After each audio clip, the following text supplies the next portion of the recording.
You're listening to the IMT Show with Mike Sims. Now here is your host.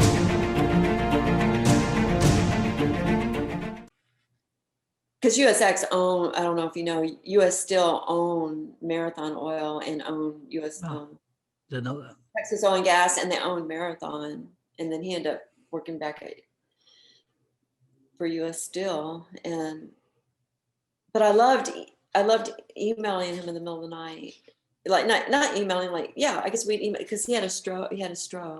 And which forced him out of work. He was a workaholic, so he had to retire. But he couldn't really talk really well, and so I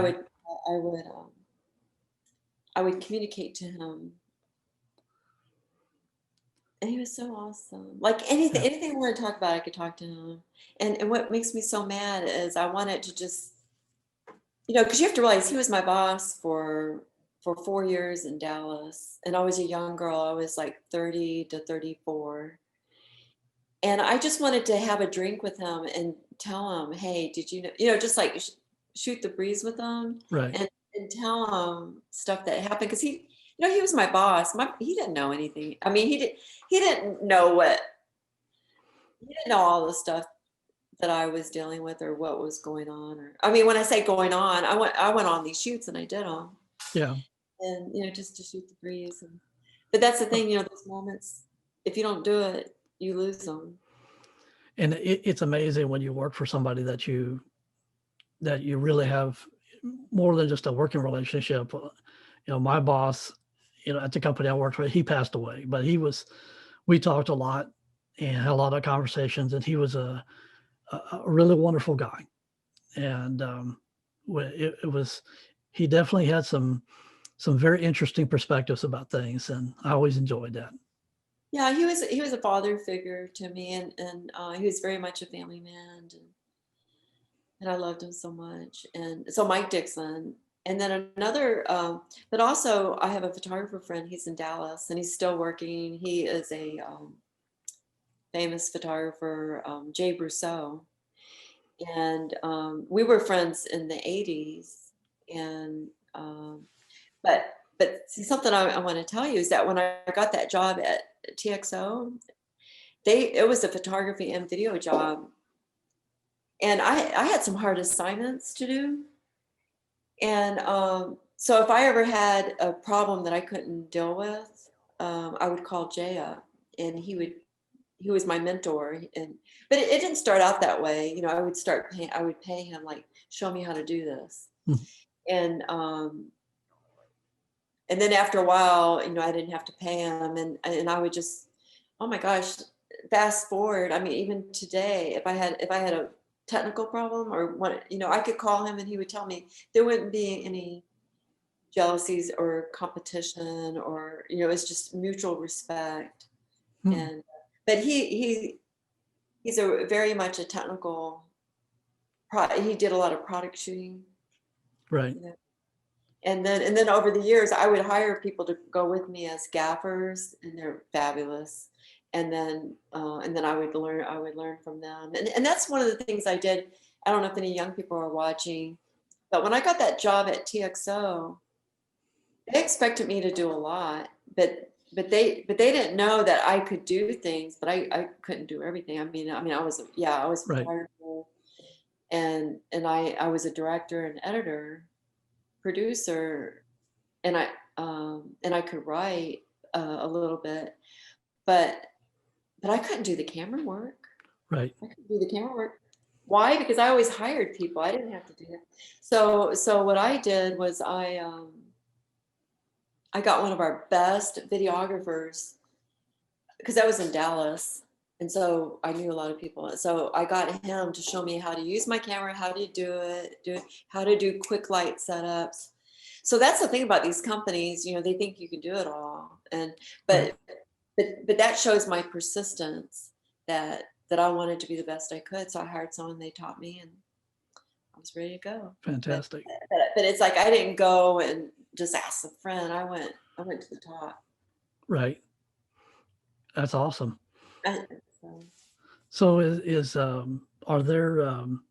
are you willing to teach photography or video to people? Yes, very much so. And that is my, it's funny because I have lots of dreams, but I would love, like right now with this gallery, and but I don't really know if I can do it or not, but um, I would love to wake up and go teach, like go to the Mhm. gallery and teach. And I know that sounds funny because I could probably go do that now somewhere. But the thing, but the thing is I still freelance. I already, I already have a job. So, but there's something to be said when it's your own, and Right, not that the gallery is my own, but it's like I want to go and I want to teach my way. right. I don't want to have to follow some university's rules or whatever. And I want to do things my way. Well, you could create one of those master classes and do something like that. What do There's you a mean? lot of directors and writers and a bunch of people that Oh, yeah, I've seen some of those, but I haven't watched them. But I want to do that because what I know took me many years, and I've already, since I've been at the gallery, I've already taught children, and kids are great. They're like sponges. yeah, And they listen to me, and they don't even know, these kids. I know they don't know how wonderful. They don't know how wonderful it is when I'm teaching them. right. And because as you get older, you get this fear because by then your brain's already kind of ruined, and you have these preconceived ideas of what photography is and all that, and by then you're ruined. But these kids are just fresh, Yeah.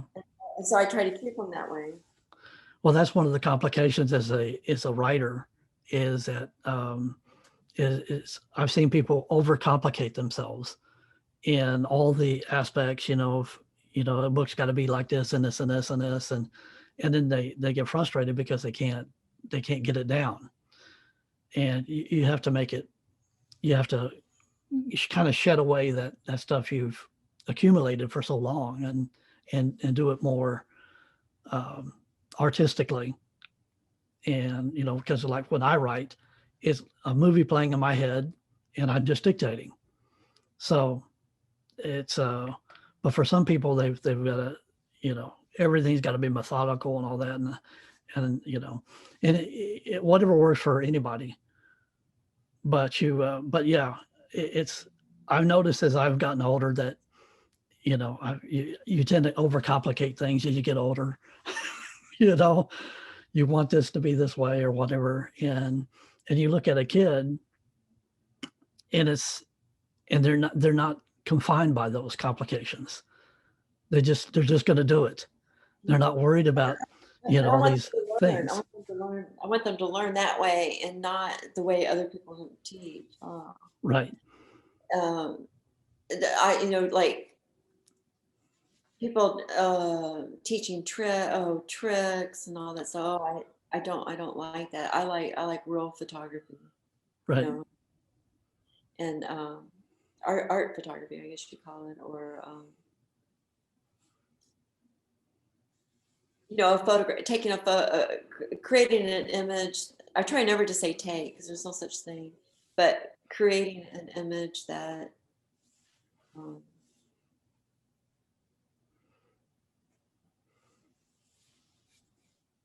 that You I don't know. I can't remember what I was you want them saying. to express themselves, Yeah, rather than express what someone else is telling them it should be. definitely.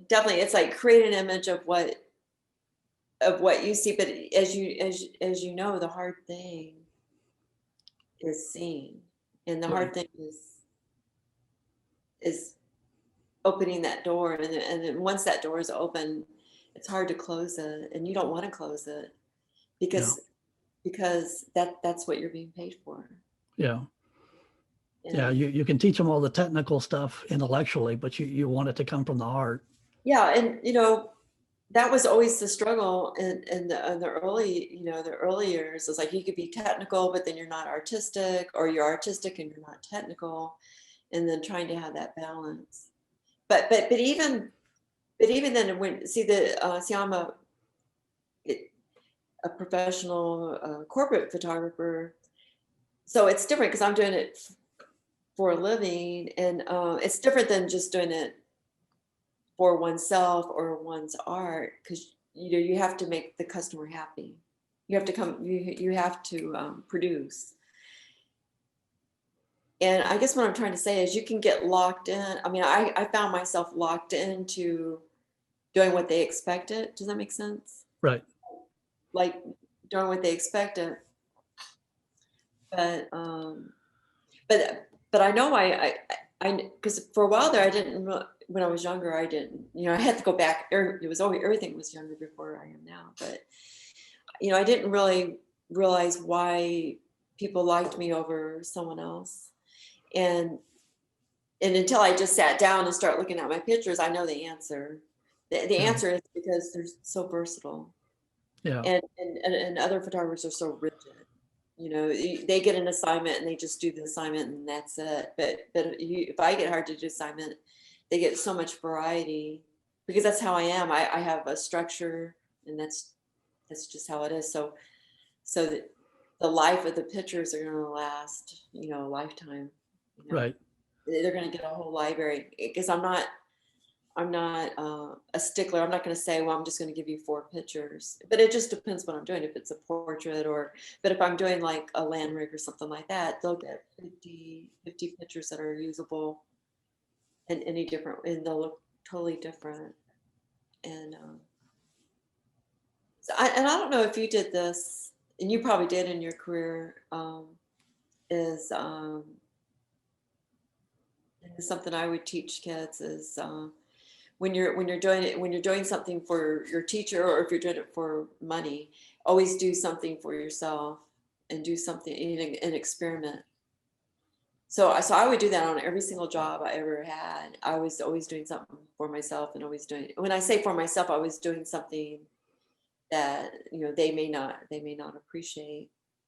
And what's interesting about that not appreciating is, I had a whole compile of images that I had never shown anybody, and then I'm starting to say, wow, there's a market for that. Yeah. So but that's the stuff I like, is stuff that I shot for myself. That I'm not saying I took of their rig or anything. It was just things that I saw, like the wood or stone or pipe, or extreme close-ups. It was it's all abstract. Well, that to me it was always fun, because I worked at a software company, and I made Christmas videos for fun, and thought that was a hilarious thing to do, joke videos and whatever. And it was and that's what ended up getting me the Salter Pump deal, because somebody took the Christmas video and showed their husband, and that got me that gig. And then they said, well, hey, if you can do these things too, we need a video for the CEO of Compaq, Capellas, interviewing our guys, and we need one for Dr. Red Duke that we're making a website for. And so you never know what you fall into, just doing what you think is just a hobby, but for me, but it turned out to merit a few things. Yeah, that's what happened to me too, because when I left Marathon, I thought, I actually went after everything, like computers and all that kind of thing, that industry. But I was getting more calls for oil and gas, and then after a while, the light goes off. Hey, I'm going to stick in oil and gas. Right. And that's what I did. When I went where the most compliments were. So There's a lot of opportunity there. Follow the compliments. But it's kind of interesting. I always liked video better than photography, and but people always liked my photography better than my video. So anyway, it's hard to explain. So and then what happened was, it dawned on me that photography was easier than video. Right. So my next mentor, to get back to that conversation, is Richard Payne. Mm-mm. And I love him so much. And he's a famous architect photographer. And I was introduced to him when I was working at Marathon, because Marathon, he had taken a picture of he had taken a picture of their building and they wanted to buy it. And it turned out that he was asking too much money or something, and they said no, they weren't going to pay it. Mm-hmm. So I called him up. I was working at Marathon, so I called him up and I said, can I come see you? I want to talk to you. And so he said, yeah. So I took my portfolio, I was a videographer at Marathon. And so I did photography, I did portraits, whatever I was doing that. And I was going offshore, I was doing all that stuff. But anyway, I took my portfolio, my still photography, and I took my video because I wanted his opinion of it. And he looked at my photography and he says, I'm not going to look at your video. He says, you should be a photographer and don't do video at all. And so he never looked at my video, and he gave me that confidence and he gave me that advice. And the advice was, do what you say you're going to do and be reasonable on your prices. And so that was my mantra. And I went on my own. But Richard Payne, he's a very fine photographer, and I love him as a person. And because he does everything that that I guess I should say that I wished I could do. I would go over to his house and he would just be coming back from Germany, just be coming back from Italy, just be coming back from Mexico, and his whole house would be filled with, he's getting ready for an art exhibit. Mm. And he was a doer. He was in the dark room, printing, shooting, in the dark room. And so he was married to his photography. Oh my God. And I went on shoots with him. And he was a famous architect photographer. And so I went on some shoots with him. And I was just so amazed. And he would only take 2 photos. And it would be with an 8x10 camera. And he would put that over, he'd put the blanket over his head and he would take the picture, and he would take 2 pictures, and that was it. And I don't know if I should share this with you, what he told me, because I asked him, I said, how do you know? I said, how do you know that that's the picture? How do you know? And I don't know if I should give that to your audience for free, because he told me. I might, you'd have to twist my arm to tell you what he said. Well, you definitely got us captivated. Huh? You definitely have us captivated. Oh, you want me to tell you what he said? If you feel comfortable. Well, because I don't know, it's worth a lot of money. He said, well, I don't know, maybe I shouldn't be talking about him. I'm not going to talk about it because he passed away last year. Mm-hmm. And so. Well, that's okay. If someone takes my class, I'll tell. Hey, there you go. I'll share the secrets. But I loved him. I loved him to death because, like, he would even go to old towns and take pictures of people, and he would use his 4x5 camera. And it was the same thing. He would just take 2 shots. Wow. And it drove me crazy because to watch somebody take just 2 pictures, it just didn't make sense. And it was, he'd spend a lot of time location scouting. So yeah. It was all location. The time was spent location scouting. Then he'd go take a nap. He'd lay out a blanket and put his hat on and lay there and take a nap. And he'd wait for that certain time, and then he would take, for the sun to be a certain way, and then he'd go take the picture. But what amazed me about the people was he would go into a shop and say, I'd like to take your picture. And they would say, okay. He'd set up that 4x5 camera and he would take the picture. It just drove me crazy because the reason it did is because he took the picture. But he didn't tell them what to do. He didn't tell them where to put the hands, right, what to do. He just took it. And I to this day, as a photographer, I can't do that. Right.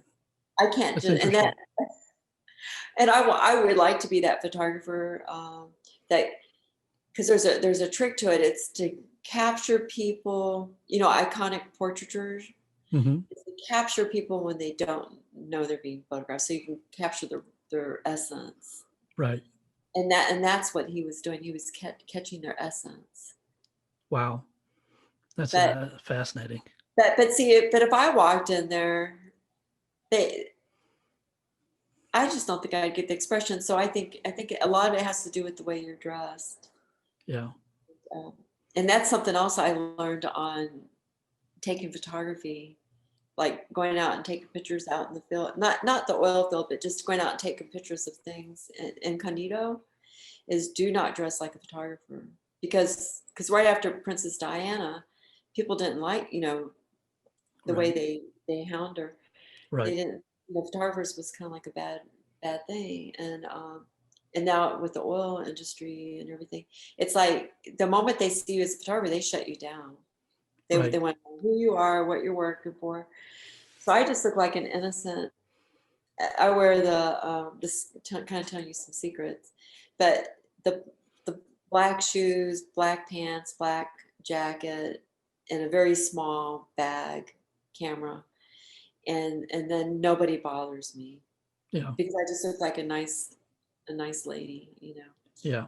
And but if I had my gear, they would think I'm up to Yeah. something. Yeah. What kind of news agency, or where are you from? And I know, because I actually found myself in some embarrassing spots because I was hired to shoot downtown and do some buildings, and it was so embarrassing because it was ridiculous. I was on the highway. I slowed down. I took out my telephoto. I took a picture of a skyrise. I Mhm. mean, whoopie ding dong. I got accosted and held hostage. And everybody was called, like the president of the company, like everyone, and I had to sit there for like several hours. Wow. It wasn't fun. And No. then it was take a picture of the building. So anyway, don't dress like a photographer. And I look like, I had the vest and all that, but they just thought I was a terrorist. Wow.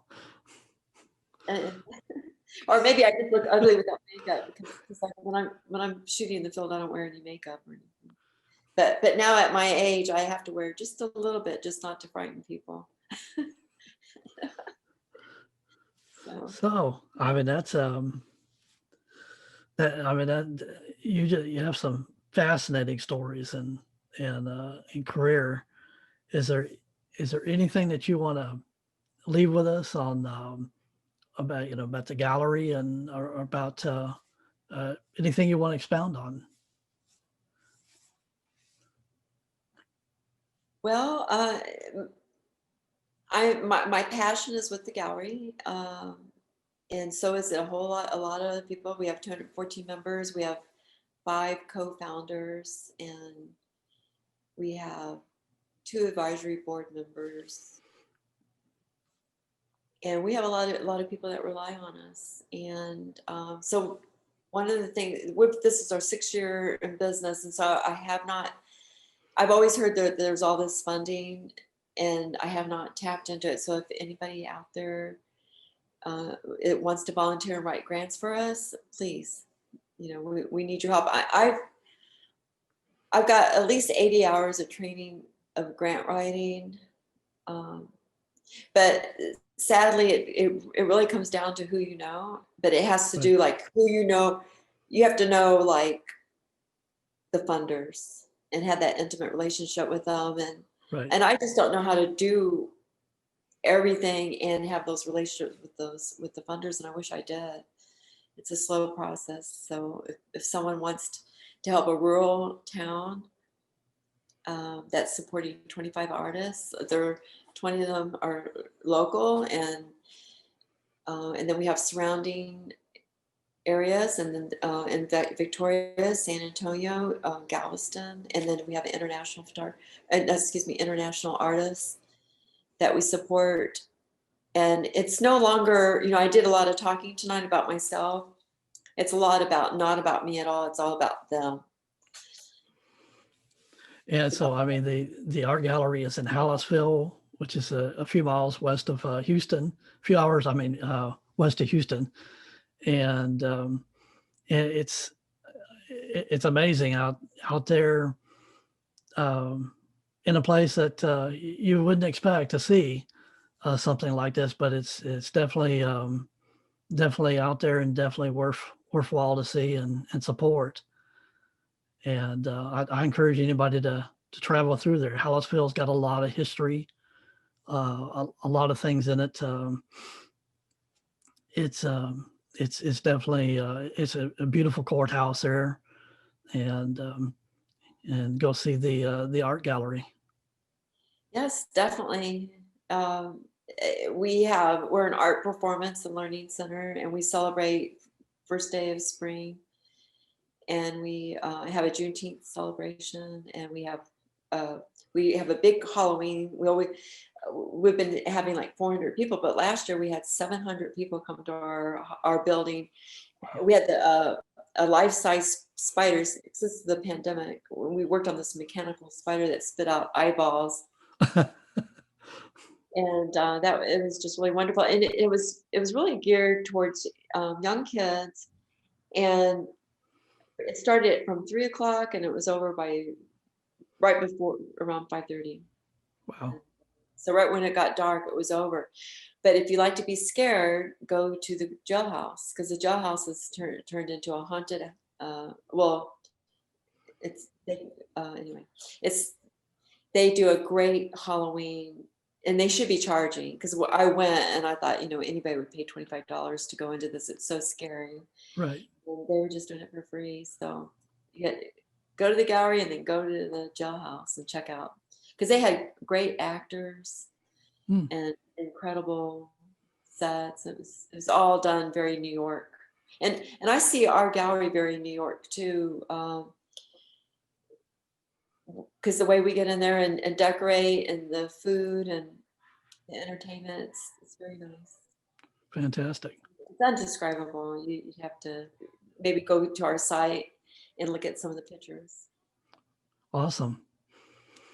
It's definitely put some information, of course, on the scrolling on the YouTube part of it, and some of the text on the podcast. Yeah, I appreciate you let me interview you. It's an extraordinary person, extraordinary career. It's been a great honor interviewing you. Well, thank you, and likewise. So I'm fascinated, and that you were welcoming me. That's very much. like I know you're famous, so I was working on it, but a long way to go. But thank you very much for being on my show, though. Thank you for having me. Thank you for listening to the IMT show with Mike Sims. The views expressed by guests are their own, and their appearance on the program does not imply an endorsement of them or any entity they represent. The IMT show is an opinion show and not to be taken as serious personal, legal, tax or financial advice. It is meant as entertainment only. IMT show, Mazarov for Mike Sims is not responsible for ad content. For more information on show schedules and content, visit www.mazarov.net/IMT.